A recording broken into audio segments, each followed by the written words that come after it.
Hello world, welcome back to another video. आज की इस वीडियो में हम लोग सी प्लस प्लस प्रोग्राम लिखने जा रहे हैं।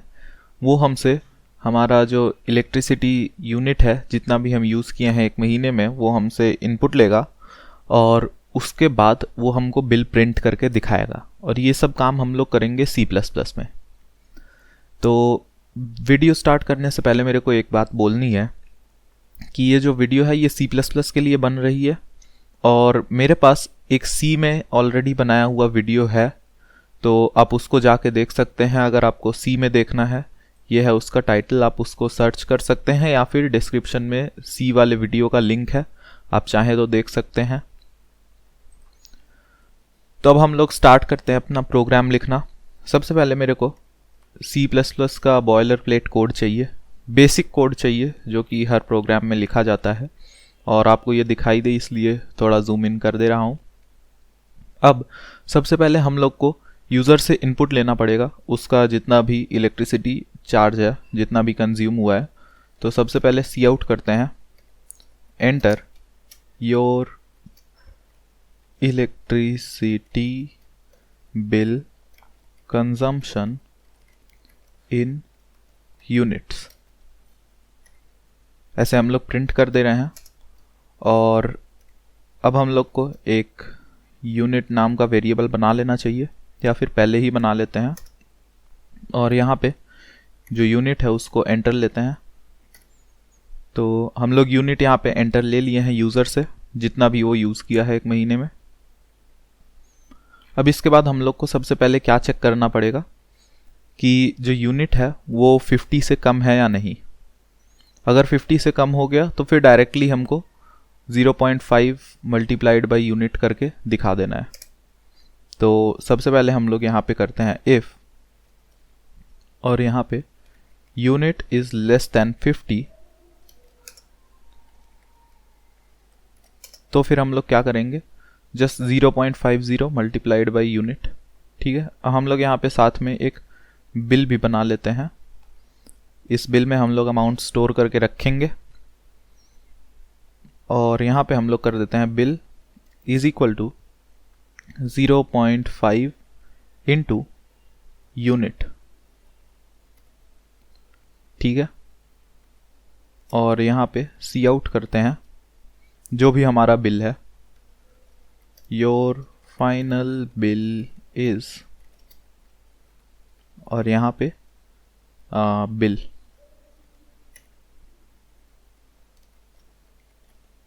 और एंडल भी कर देते हैं और एक बार अब देखते हैं इसको रन करके।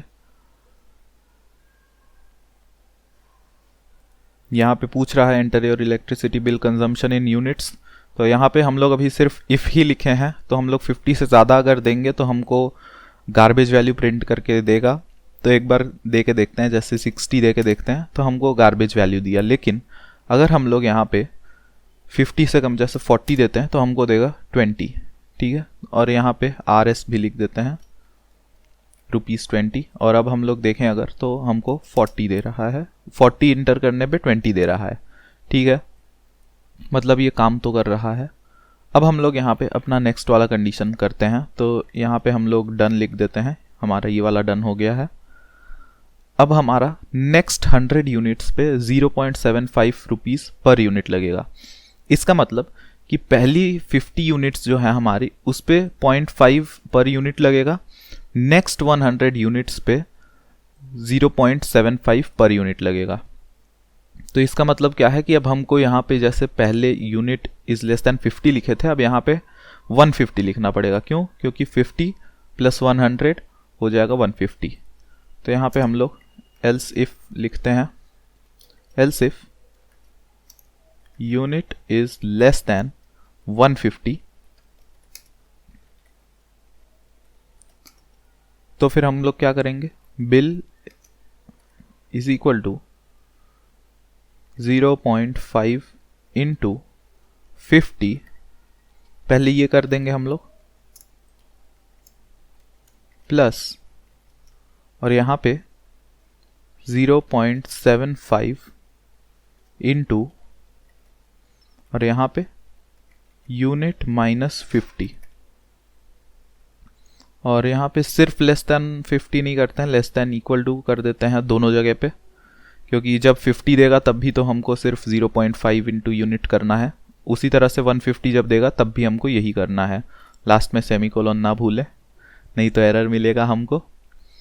तो हम लोग यहाँ पे क्या कर रहे हैं कि जब हमारा 50 और 150 के बीच में है, तब हमको तो पता है कि 50 यूनिट्स का इतना लगेगा, 50 का 0.5 पर यूनिट लगेगा, और हमारा 50 से ज़्यादा यूज़ हुआ है, तो 50 इंटू 0.5 तो रहेगा ही हमारा यहाँ पे। उसके बाद हमारा कितना यूनिट बचा, उसके बाद हमारा बचा यूनिट माइनस 50, ठीक है। तो जितना भी हमारा बचा उसको मल्टीप्लाई करना है 0.75 से, ठीक है। मेरे को उम्मीद है कि आपको समझ में आ रहा होगा यहाँ पे हम क्या करना चाह रहे हैं। तो हमारा यहाँ पे सेकंड कंडीशन भी डन। अब थर्ड वाले पे आते हैं, तो ये वाला ही कॉपी कर लेते हैं पूरा, और यहाँ पे हम लोग देखिए अब 50 प्लस 100 प्लस 100 यानी कि 250 यूनिट्स के साथ अब डील कर रहे हैं। तो यहाँ पे 150 की जगह पे 250 कर देते हैं, और यहाँ पे पहली बार की तरह ही 0.5 इंटू 50, क्योंकि हमारा देखिए इस बार हम लोग 150 से 250 के बीच में डील कर रहे हैं यूनिट्स के साथ। तो हम लोग क्या करेंगे, 0.5 इंटू 50 करेंगे, क्योंकि हमारा 50 यूनिट्स तो कंज्यूम हुआ ही है। उसी के साथ साथ यहाँ पे 100 इंटू 0.75 करेंगे। क्यों? क्योंकि हमारा 100 यूनिट्स तो कंज्यूम हुआ ही है, तो अभी हमारा टोटल 150 यूनिट्स हो चुका है। साथ में हम लोग को कितने के साथ करना है, 1.20, तो 1.2 इंटू यूनिट माइनस 150। तो यहाँ पे हम लोग 150 यूनिट्स का कैलकुलेट कर रहे हैं, और हमारे पास बचा कितना, यूनिट माइनस 150 इंटू 1.2 हो जाएगा ये वाला, और ये वाला हमारा फाइनल बिल में आके स्टोर हो जाएगा, ठीक है। तो ये हमारा और एक हो गया डन। और यहाँ पे नेक्स्ट 250 यूनिट्स को 1.5 पर यूनिट, ओके।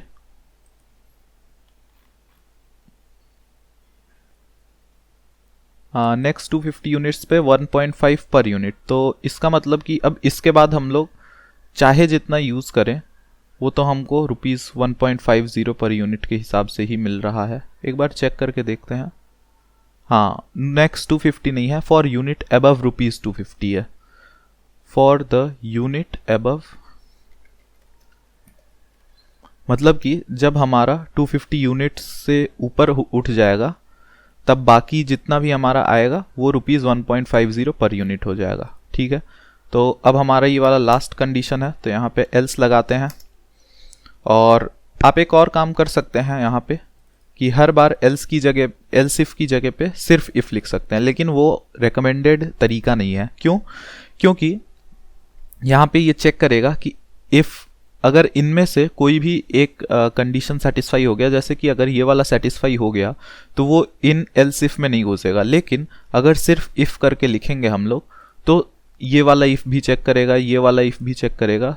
अगर हमारा ये वाला कंडीशन ट्रू हो गया और इन सब जगहों पे सिर्फ इफ लिखा है, एल्स इफ नहीं लिखा है, तो हमारे ये ट्रू हो गया तो इसमें तो घुसेगा ही, लेकिन फिर ये वाली कंडीशन, ये वाली कंडीशन सब चेक करेगा।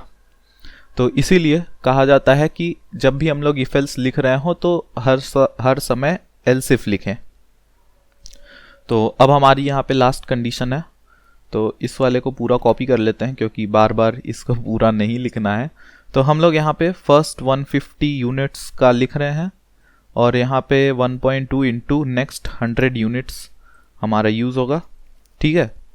तो यहाँ पे 50 प्लस 100 प्लस 100 यानी कि 250 यूनिट्स का हम लोग कैलकुलेट कर चुके हैं। अब जो बचा है हमारा लास्ट का यूनिट्स, उसका कैलकुलेट करना है। तो यहाँ पे 1.5 इंटू यूनिट माइनस हमारा कितना 250 होगा, ठीक है। तो यूनिट माइनस 250 और ये हमारा बिल हो गया, ठीक है। और यहाँ पे हमारा ये वाला भी हो गया है, और अब उसी के साथ साथ हमको एडिशनल सरचार्ज ऑफ 20%, तो यहाँ पे हमको 20% एक्स्ट्रा ऐड करना पड़ेगा बिल में। तो आप देखिए, अगर आपके क्वेश्चन में ये वाला पार्ट ना हो तो आप इसको स्किप भी कर सकते हैं। और अगर ये वाला पार्ट हो आपका तो फिर इसको ऐसे करना है कि जो हमारा बिल है इसको हम लोग कर देते हैं बिल प्लस 0.2 इंटू बिल। ठीक है, तो ये वाला हमारा कैसे काम करेगा कि हम लोग अगर 20/100 लिखते हैं, 20% का मतलब 20/100 होता है, तो उसको अगर डेसिमल में कन्वर्ट कर दें तो 0.2 हो गया, और उसको हम लोग बिल से मल्टीप्लाई करके बिल में ऐड करते रहे हैं तो बिल हमारा 20% एक्स्ट्रा हो गया है। अभी के लिए एक बार इसको छोड़ के देखते हैं, हम लोग देखते हैं यहाँ पे रन करके। अभी हम लोग ये एक्स्ट्रा नहीं ऐड कर रहे हैं, तो देखते हैं लेस दैन 50 यूनिट्स के लिए हमारा क्या हो रहा है। जैसे कि 30 यूनिट्स के यहाँ पे नहीं, यहाँ पे 30 यूनिट्स के लिए हमारा क्या होगा, 15 होगा। उसके बाद वापस से रन करके देखते हैं लेस दैन 150, तो यहाँ पे हम लोग कितना दे के देखें, 120 दे के देखते हैं, तो हमारा ₹77 आ रहा है। क्यों, 50 का 25 हो गया, और यहाँ पे हमारा कितना बचा उसके बाद, तो 70 बचा ना। हाँ, तो 70 इंटू 0.75 कैलकुलेटर से यूज़ करके देखते हैं। 0.75 इंटू 70 कितना हुआ, 52.5। यहाँ पे हम लोग को एक काम करना है, ये जो हमारा बिल है इसको डबल में लेते हैं, या तो आप डबल में लीजिए या तो फिर फ्लोट में भी ले सकते हैं, कोई दिक्कत नहीं है इसमें। और अब अगर हम लोग 120 दें तो हमारा 77.5 आना चाहिए। 120, हाँ 77.5 अब सही है। और उसके बाद जब हमारा ये दोनों काम कर रहा है तो ये दोनों भी काम करेगा ही, दे के देखते हैं। लेस दैन इक्वल टू 250 ना, तो 230 दे के देखते हैं, तो ₹196। ठीक है, और उसी के साथ साथ हमारा जब 250 से ऊपर चला जा रहा है, जैसे 300 यूनिट्स, हाँ तो 295। ठीक है, और यहाँ पे हमारा जो 20% एक्स्ट्रा वाला चीज़ था उसको भी ऐड कर देते हैं अभी। तो जैसे अभी हम लोग 300 यूनिट्स दें तो हमारा 354 आ रहा है। ठीक है, तो ये था हमारा प्रोग्राम सी लैंग्वेज में, सॉरी सी लैंग्वेज नहीं, C++ में। आपको अगर ये सब एक बार में देखना हो तो आप देख सकते हैं, आपके लिए ये है पूरा स्क्रीन पे। और ये तो C++ में लिखा हुआ है, लेकिन अगर आपको C में देखना है तो वो भी है, आपके लिए डिस्क्रिप्शन में लिंक रहेगा इस प्रोग्राम का। तो चलते हैं, मिलेंगे अगली वीडियो में नए कंटेंट के साथ। Good bye.